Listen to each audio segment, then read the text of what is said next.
Hello friends.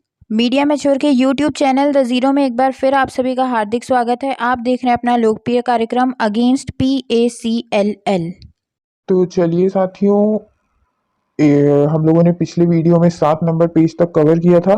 7 number page में justice के स्वामी दुराई जी की बहुत सारी चर्चाएं हुई थी, जिन्होंने आंख बंद करके अपनी कुछ रिपोर्ट सौंपी थी, जिसका हर्जाना हम आज तक भुगत रहे हैं। इसके अलावा अब 8 नंबर पेज पढ़ने की बारी आ गई है।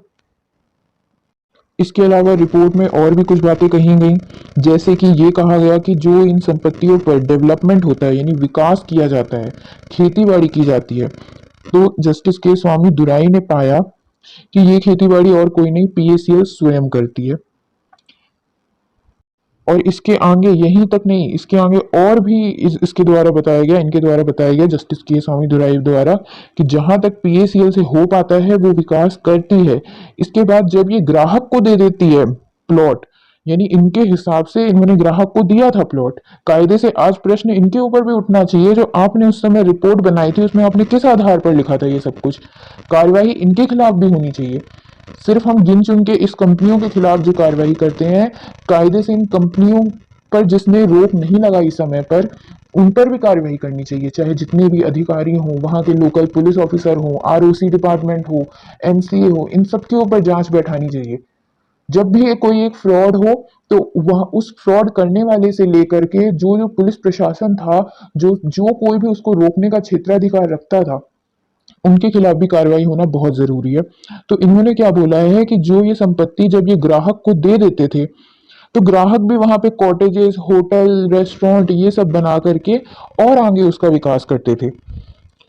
तो शायद यहाँ पर ये एक आम ग्राहक की बात नहीं हो रही है, यहाँ पर ये होटल खोलने वाला तेजेंद्र पाल चन्नी, ये यूनिवर्सिटियां खोलने वाले, ये सब CB यादव, TP चन्नी, इन सब की ही बातें चल रही हैं यहाँ पर। राम जसपाल, सीताराम काजला, तो इन लोगों ने यहाँ पे विकास किया था। ये इस प्रकार की रिपोर्ट बनाई गई थी। आगे इस रिपोर्ट में जस्टिस के स्वामी दुराई जी बोल रहे हैं कि ये जो 14,150 लाख 14,150 लाख का ट्रांजेक्शन है, ये कहीं कोई गलती हो रही है साथियों। ये लाख यहाँ पर गलती से आ गया है, क्योंकि पीछे कहीं पे भी ये लाख का जिक्र नहीं है, 14,150 है, ये शायद गलती से आ गया है। ये जो लाख आपको दिख रहा है, ये यहाँ पर नहीं होना चाहिए। तो आगे ये रिपोर्ट में बोल रहे हैं कि ये सारे जो 14,150 ये ट्रांजेक्शन हुए थे जमीन के, ये बिल्कुल सही थे। और उस समय सेबी द्वारा भी इस रिपोर्ट पर कोई भी ऑब्जेक्शन नहीं उठाया गया था। उठा पाई नहीं या उठाया नहीं, इस चीज के बारे में नहीं है, लेकिन नहीं उठाया गया, ये लिखा है वास्तविकता में। इसके बाद दिल्ली हाई कोर्ट ने 3 मार्च 2003 को PACL का नाम उस लिस्ट से हटा दिया। वो जो PIL दाखिल की गई थी, और वो भी शायद सुब्रत भट्टाचार्य ही द्वारा दाखिल की गई थी, ये सेबी के ऑर्डर में हमने पढ़ा था। एक एक करके इसका पूरा निष्कर्ष निकाल करके पूरे एक एक एविडेंस के साथ एक रिट पिटीशन लगाई जाएगी।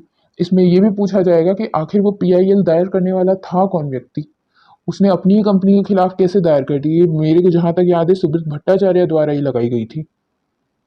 इसके द्वारा दिल्ली हाईकोर्ट द्वारा ये भी ऑर्डर दिया गया कि आगे जो भी PACL के द्वारा सेल डीड जारी की जाएंगी, रजिस्टर्ड की जाएंगी, लागू की जाएंगी, वो सब कुछ जस्टिस के स्वामी दुराई को दिखाते हुए उनके सुपरविजन में, उनकी निगरानी में करेगी। अब प्रश्न उठना चाहिए जस्टिस के स्वामी दुराई पर कि आप कहाँ थे उस समय, आपने ये सब निगरानी क्यों नहीं की, पर उन पर इस तरीके के प्रश्न नहीं उठाए जाते हैं। फिर इसके बाद 28 नवंबर 2003 को सेबी द्वारा, सॉरी, 28 नवंबर 2003 को जो राजस्थान हाई कोर्ट द्वारा ऑर्डर दिया गया था, उसकी अपील की गई सेबी द्वारा माननीय सुप्रीम कोर्ट के समक्ष। जिस और राजस्थान के इस हाई कोर्ट में क्या दिया हुआ था कि PACL को पूरी तरीके से क्लीन चिट दी गई थी कि उसका जो काम है वो CIS के अंतर्गत नहीं आता। इसी पर सेबी ने अपील दाखिल की सुप्रीम कोर्ट में। इस पर 26 फरवरी 2013 को एपिक्स कोर्ट, यानी कि माननीय सुप्रीम कोर्ट ने राजस्थान हाई कोर्ट के ऑर्डर को रद्द किया, उसको समाप्त करते हुए क्या निर्देश दिया, ये हम अगले वीडियो में देखेंगे। तो चलिए साथियों, फिलहाल के लिए बहुत बहुत धन्यवाद। जय हिंद, जय भारत।